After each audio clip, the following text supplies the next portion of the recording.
Le ministre de la Planification et de la Coopération externe, Maître Aviol Fleurin, a procédé ce lundi 26 septembre 2016 à l'ouverture d'un atelier de présentation des travaux de l'unité d'observation de la pauvreté et de l'exclusion sociale UOPS. Cet atelier s'est déroulé autour du thème « S'approprier les savoirs sur la pauvreté et l'exclusion sociale en Haïti ». Dans son discours d'ouverture, le ministre Fleurin a précisé que cette activité à vocation scientifique offre au grand public une large idée de la diversité qui caractérise le ministère de la Planification et de la Coopération externe. L'unité d'observation de la pauvreté et de l'exclusion sociale se veut aujourd'hui un instrument au service du développement. C'est dans cette optique que nous avons décidé de faire articuler dorénavant sa mission autour de la vision inscrite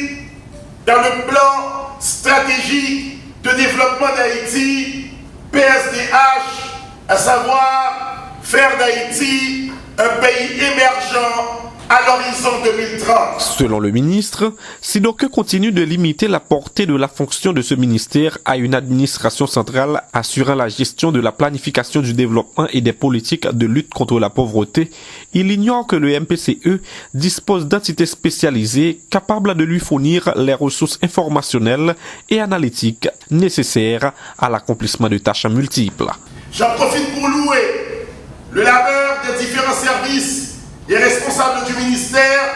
qui ont fourni à l'UOPS tout l'appui sans lequel cet événement n'aurait pas pu avoir lieu.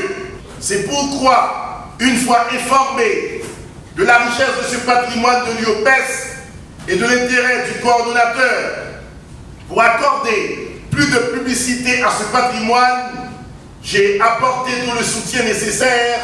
à la réalisation de cet atelier afin de fixer sur ce patrimoine toute la lumière nécessaire. Pour sa part, le coordonnateur de l'unité d'observation de la pauvreté et de l'exclusion sociale, Dr Branly Eugène, explique que depuis son installation en mai dernier à la tête de cette unité, il a constaté qu'il n'y a pas eu assez de diffusion des réalisations de l'UOPS. Suite à l'atelier de vulgarisation organisé à interne à l'attention des directeurs et des cadres du MPCE, il y a plus de cela un mois, celui de ce matin constitue une initiative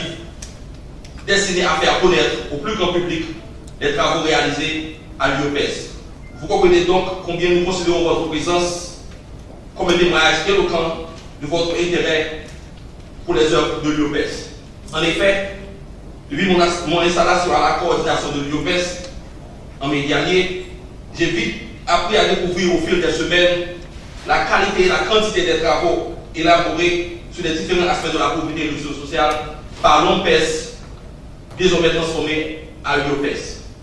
À travers l'UOPS, ci-devant ONPES, créé en 2008 dans le sillage de l'élaboration et de la publication du DSNCRP, le MPCE observe et définit les contours des phénomènes liés à la pauvreté et à l'exclusion sociale. L'atelier de ce lundi 26 septembre 2016 tend à mettre en relief le volet scientifique des actions du ministère pour mieux planifier le développement et mieux articuler l'aide externe.